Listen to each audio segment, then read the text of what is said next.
ചെയ്യുമ്പോൾ ട്രേഡ് ചെയ്യുന്നതിന് വേണ്ടിയുള്ള ഒരു പെർമിഷൻ എന്ന പോലെ ഈടാക്കുന്ന ഒരു ടാക്സ് ആണ് സെക്യൂരിറ്റി ട്രാൻസാക്ഷൻ ടാക്സ്. അതുകൂടാതെ നമുക്ക് ട്രേഡിംഗിൽ ലാഭമുണ്ടായാൽ അടയ്ക്കേണ്ടതാണ് short term capital gain, long term capital gain, അല്ലെങ്കിൽ ഇൻട്രാഡേ ആണെങ്കിൽ സ്പെക്യുലേറ്റീവ് ബിസിനസ് ഇൻകത്തിനെ സംബന്ധിച്ച ഇൻകം ടാക്സ്. അപ്പോൾ ഇതിൽ ഏറ്റവും കൂടുതൽ നമുക്ക് സെക്യൂരിറ്റി ട്രാൻസാക്ഷൻ ടാക്സ് എന്ന് പെർസെൻറ്റേജ് ആണ് 0.1 സംതിങ്ങേ ഉള്ളൂ എങ്കിൽ കൂടി ഓരോ ട്രാൻസാക്ഷൻ നമ്മൾ പേ ചെയ്യുമ്പോൾ ഒരു ബൾക്ക് എമൗണ്ട് ആവും. അത് ആ ഒരു എമൗണ്ട് ഏറ്റവും കൂടുതൽ വരുന്നത് ഓപ്ഷൻ ട്രേഡിങ്ങിനാണ്.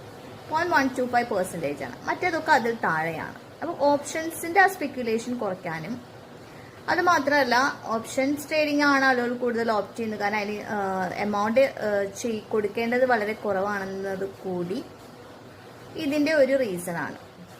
അപ്പോൾ ഈ സെക്യൂരിറ്റി ട്രാൻസാക്ഷൻ ടാക്സ് എത്രയൊക്കെയാണെന്ന് ഈ ലിസ്റ്റിലുണ്ട്.